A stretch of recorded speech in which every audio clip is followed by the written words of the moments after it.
महाराष्ट्र में चौथे और पांचवें चरण का मतदान आने वाला है और चुनावी प्रचार ने जोर पकड़ा हुआ है। इस बीच बहुत सारे नेता विवादित बयान भी दे रहे हैं। हम मुंबई में हैं। मुंबई में लोकसभा की 6 सीटें हैं। उत्तर मध्य मुंबई लोकसभा सीट से भाजपा के उम्मीदवार हैं उज्ज्वल निकम, जो कि लोगों से मिल रहे हैं। एक पहचान, जो पहली पहचान तो उनकी एक वकील के तौर पर है, तो ऐसे पर आज मुंबई भर में वो बार एसोसिएशन के लोगों से मिल रहे हैं। हमारे साथ उज्ज्वल निकम जी हैं, जो कि उनके हम चुनाव प्रचार के दौरान उनके साथ चल रहे हैं। सर, कैसा चल रहा है प्रचार? अब गिन के चुनाव प्रचार के तो अब 8 या 9 दिन बचे हैं। देखिए, सुबह प्रचार यात्रा होती है, बाकी दोपहर के बाद सब लोगों को मिलना होता है। और आपने देखा होगा कि कितने भारी मात्रा में आज वकील इकट्ठा हुए थे और वकीलों ने तो ये कह दिया कि हम तो सिर्फ उज्ज्वल निकम ये नाम जानते हैं और हमें आप हमारे हो और हम तुम्हारे हैं। इस तरह की बयानबाजी उन्होंने की और कहा कि उज्ज्वल जी, लेकिन उन्होंने उनकी भी बात एक बताई कि प्रोटेक्शन एक्ट एडवोकेट का जो बहुत सालों से पेंडिंग चल रहा है, जिसके बारे में चर्चा है, उसके बारे में डिस्कशन हुआ और बहुत मात्रा में वकील मौजूद थे और उन्होंने मुझे बहुत वेलकम किया। साथ ही साथ आप युवाओं के साथ में कॉफ़ी पर चर्चा, चाय पर चर्चा भी कर रहे हो, युवाओं की बात समझ रहे हैं। क्या युवाओं के मुद्दे निकल कर आ रहे हैं सामने, जो आप समझते हैं कि भविष्य में संबोधित करना बहुत ज़रूरी है? देखिए, आज युवा बहुत शिक्षित हो गया है। सिर्फ पढ़ाई से नहीं, सोशल मीडिया से भी उसे हर तरह की जानकारी मिलती है। और इसमें आज जो एम्प्लॉयमेंट का प्रॉब्लम है वो काफ़ी मात्रा में बढ़ा है। तो उनका कहना रहता है कि प्राइवेटाइजेशन होने के बाद गवर्नमेंट जॉब मिलता नहीं, प्राइवेटाइजेशन का जॉब सिक्योर नहीं होता, ऐसे कई मामले हैं। लेकिन अगर हर कोई नौकरी, सर्विस ढूंढता रहेगा तो देश कैसे स्वावलंबन करके आगे चलेगा? इसलिए उनको एक थोड़ा सा एक बूस्ट, मॉरल बूस्ट भी चाहिए। और इसीलिए हर कोई भी पॉलिटिकल पार्टी हर कोई व्यक्ति को नौकरी नहीं दे सकती, क्योंकि हमारी आबादी भी इतनी है, पॉपुलेशन इतनी ज़्यादा है। तो मुझे लगता है कि आज कॉफ़ी पे चर्चा आप ज़रूर रहेगा। उसमें बच्चे लोग उनके सवाल पूछेंगे, देखते हैं क्या सवाल पूछते हैं, फिर उसके जवाब देंगे। देखिए, चुनाव प्रचार होता है तो बहुत सारे राजनीतिक बयानबाजी होती है और सुर्खियां बटोरती हैं, लेकिन कहीं ना कहीं ये विषय विवाद का मुद्दा बन जाते हैं। राम मंदिर को लेकर भाजपा बहुत उत्साहित रहती है और निश्चित तौर पर राम मंदिर का मुद्दा भी लेकर चल रही है। नाना पटोले ने नागपुर में कहा कि जब उनकी सरकार आएगी तो सबसे पहले राम मंदिर का शुद्धिकरण कराया जाएगा। मैं बहुत दुखित हो गया ये जब उनका ये बयान सुनते ही, क्योंकि राम मंदिर हमारा देश के हर नागरिक का एक श्रद्धा स्थान रहा है। क्योंकि प्रभु रामचंद्र ये मर्यादा पुरुषोत्तम से जाने जाते हैं। पिताजी को जो वचन दिया तो निभाने के लिए उन्हें पूरे राज सत्ता त्याग किया। इतना ही नहीं तो वनवास में भी चले गए। आज ऐसे आदर्श हमारे समाज में और युवा पीढ़ी के लिए सामने चाहिए। अगर आप कुछ इस पे सियासी बात करोगे और इस तरह से कहोगे कि हम धो डालेंगे, इसका मतलब है कि मर्यादा पुरुषोत्तम ना आप सिर्फ अपमान कर रहे, पूरा देश का अपमान कर रहे। राम का अपमान की बड़ी बात आप नहीं कह रहे हैं, लेकिन प्रभु रामचंद्र जिसे हम मानते हैं उनका भी आप तौहीन कर रहे हैं। तो मुझे लगता है कि ऐसा राजनीति में ऐसे स्टेटमेंट करने से हर कोई राजनीति व्यक्ति ने बचना चाहिए। जी, पर चुनाव प्रचार में हर कोई अपना शक्ति प्रदर्शन दिखाता है और अपने चुनाव प्रचार के लोगों को इकट्ठा करता है। एक्टर एक्ट्रेसेस भी आते हैं। आपके पड़ोस की सीट है मुंबई नॉर्थ वेस्ट, वहाँ से अमोल कीर्तिकर शिवसेना उद्धव बाला साहब ठाकरे गुट के उम्मीदवार हैं और उनके चुनाव प्रचार में 1993 बम धमाकों का एक आरोपी बाबा चौहान, इकबाल मूसा, वो प्रचार कर रहा है। देखिए, इब्राहिम मूसा अलाइस बाबा चौहान के खिलाफ मैंने ट्रायल चलाई थी 93 बॉम्ब ब्लास्ट। उस पर संगीन आरोप थे।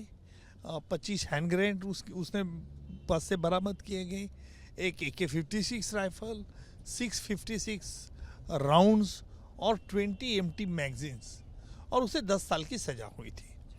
अभी देखो, कोई राजकीय पॉलिटिकल पार्टी इस तरह के जिसने देश के साथ गद्दारी की, जिसने देश के साथ युद्ध किया, उसको साथ लेके अगर तुम पॉलिटिकल कैंपेन चलाते रहोगे तो भगवान उन्हें क्षमा करे। क्या आप मिसाल दे रहे हैं?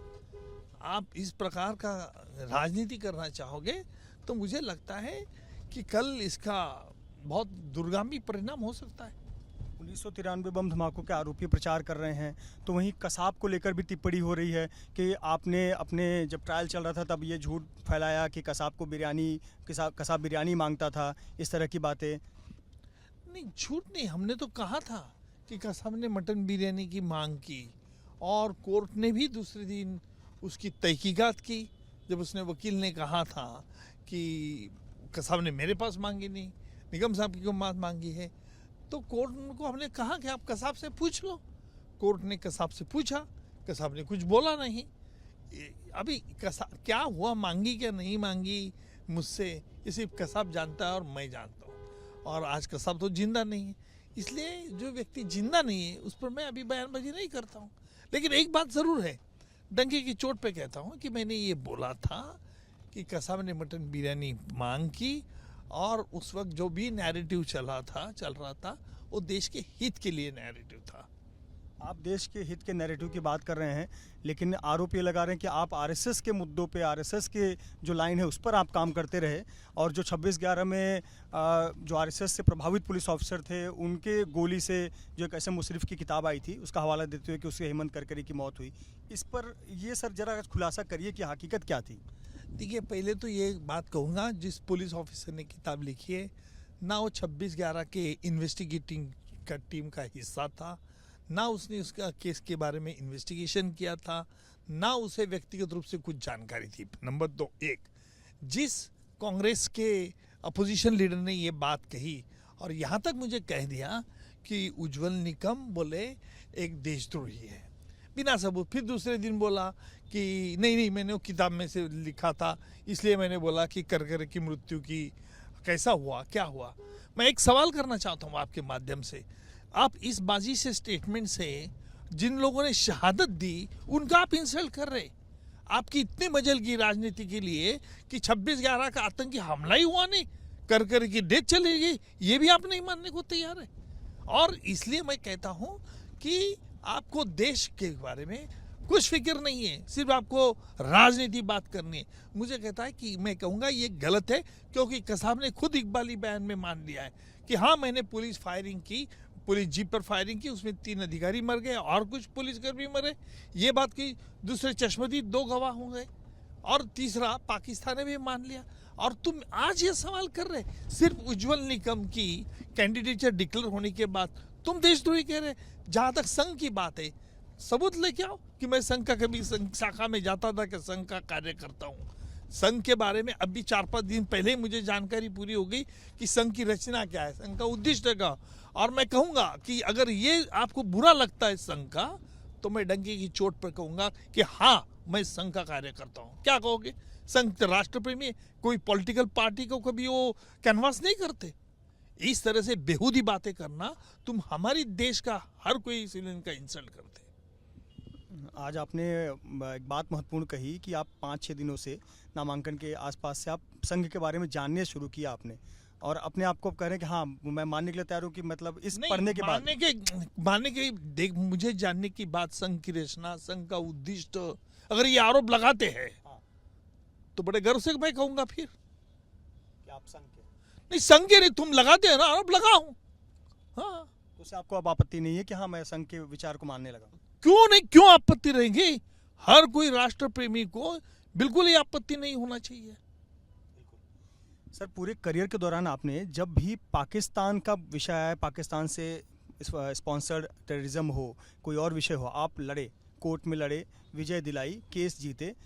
लेकिन चुनाव आते ही तमाम विपक्षी दल ऐसी बातें करते हैं कि पाकिस्तान के पास परमाणु बम है, हमें उनसे अच्छे संबंध बनाने चाहिए। अभी डरपोक आदमी के बारे में हम क्या कहें?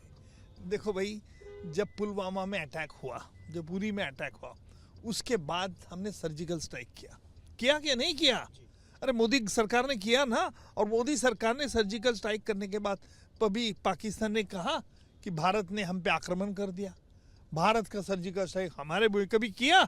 नहीं किया, क्योंकि उनको पता था कि हम जहां हमारे ये टेररिस्ट हमारे यहाँ जमीन पे कर रहे हैं और ये भारत के पास पुख्ता सबूत है। अमेरिका ने कहीं कहा, कभी रशिया ने कहा, चीन ने कहा, नहीं कहा ना सर्जिकल। और इसलिए ये डरपोक लोग जिस प्रकार बात करते हैं ना, खुद की कमजोरी छिपाने के लिए बात करते हैं। बहुत बहुत धन्यवाद हमसे बात करने के लिए।